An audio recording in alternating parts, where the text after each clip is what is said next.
اس کے بعد خاص ایک جو عقیدہ تھا اہل عرب کا، جو عقیدے میں شرک فی العقیدہ، وہ عقیدہ یہ تھا کہ یہ جو فرشتے ہیں یہ اصل میں اللہ کی بیٹیاں ہیں، اور اللہ کو اپنی ان بیٹیوں سے بڑی محبت ہے۔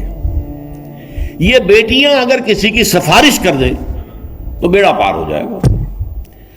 جیسے چہیتی بیٹی ہو آپ کی کوئی، وہ آ کے آپ سے کسی کی سفارش کرے تو کیا آپ رد کر دیں گے اس کی بات کو؟ بیٹی ہے، لخت جگر ہے، لہذا یہ اللہ کی بیٹیاں ہیں۔ انہوں نے وہ اللہ کی بیٹیاں مانا فرشتوں کو، اور ان کے نام پر بت بنا لیے۔ یہ سارے عربوں کے بت جو ہے مؤنث ہے، لات جو ہے الہ کا مؤنث ہے، عزا العزیز کا مؤنث ہے عزا، منات الثالثۃ الاخری تیسرا ایک اور تھا وہ منات، وہ بھی مؤنث۔ تو انہوں نے جو بت بنا رکھے تھے وہ اپنے خیال کے مطابق فرشتوں کے نام پر بنائے، اور فرشتوں کو خدا کی بیٹیاں قرار دیا۔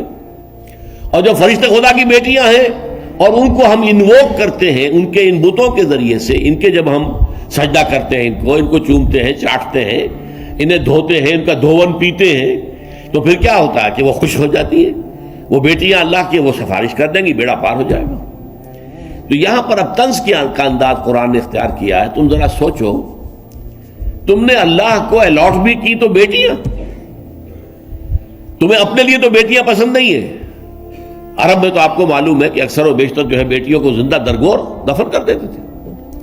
ان کا وہ غیرت کا ایک غلط تصور تھا کہ کوئی شخص داماد بن کر ہمارے گھر آئے گا، نہیں، دفن کرو۔ تو بیٹی تو پسند نہیں۔ قرآن مجید میں کئی جگہ آیا ہے جب انہیں کسی بیٹی کی خوشخبری دی جاتی ہے کہ آپ کے ہاں بچی پیدا ہوئی ہے تو اس کا چہرہ ایک دم سیاہ پڑ جاتا ہے اور منہ لٹک جاتا ہے، بہت افسوس کے اندر، غم کے اندر، اپنے غم کو جو ہے وہ غصے کو اور رنج کو گھونٹتا ہے، اندر ہی اندر سوچتا ہے کہ میں اسے زندہ رہنا دوں یا دفن ہی کر دوں۔ لیکن تم نے اللہ کو الاٹ بھی کی اولاد، تو ان میں سے بیٹیاں۔ افاصفاکم ربکم بالبنین، ذرا سوچو، کیا تمہیں تو اللہ نے چن لیا بیٹوں کے لیے، تمہیں بیٹے پسند ہیں؟ واتخذ من الملائکۃ اناثا، اول تو اللہ کے کوئی اولاد ہے ہی نہیں، کوئی سوال ہی پیدا نہیں ہوتا۔ قل هو اللہ احد اللہ الصمد لم یلد ولم یولد ولم یکن لہ کفوا احد۔ لیکن تم نے کمال کیا کہ اللہ کے لیے اولاد بھی تجویز کر دی، اولاد میں سے جو تمہیں پسند نہیں ہے وہ اللہ کو الاٹ کی۔ افاصفاکم ربکم بالبنین واتخذ من الملائکۃ اناثا، اللہ نے تمہیں تو چن لیا، پسند کر لیا بیٹے دینے کے لیے، اور خود اپنے لیے بیٹیاں بنا لی۔ انکم لتقولون قولا عظیما، جان لو تم بہت بھاری بات کہہ رہے ہو، بہت بڑی بات کہہ رہے ہو، گستاخی کی بہت بڑی بات ہے، اللہ کی جناب میں یہ بہت بڑی گستاخی ہے۔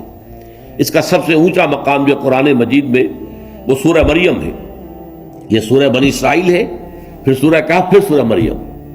وقالوا اتخذ الرحمن ولدا لقد جئتم شيئا ادا تكاد السماوات يتفطرن منه وتنشق الارض وتخر الجبال هدا ان دعوا للرحمن ولدا۔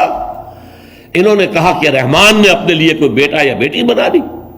دیکھو لوگوں، تم بہت بڑی بات کہہ رہے ہو، بہت بڑی گستاخی کی بات کر رہے ہو اللہ تعالیٰ کی شان سے، اور تمہاری گستاخی کی بات ایسی ہے کہ اس سے آسمان پھٹ پڑنے کو ہے، زمین شق ہونے کو ہے، اور پہاڑ ایک دھماکے کے ساتھ گر پڑنے کو ہے، اتنی بڑی گستاخی ہے۔ اللہ کے شایان شان ہی نہیں ہے کہ اس کا کوئی بیٹا ہو یا بیٹی ہو۔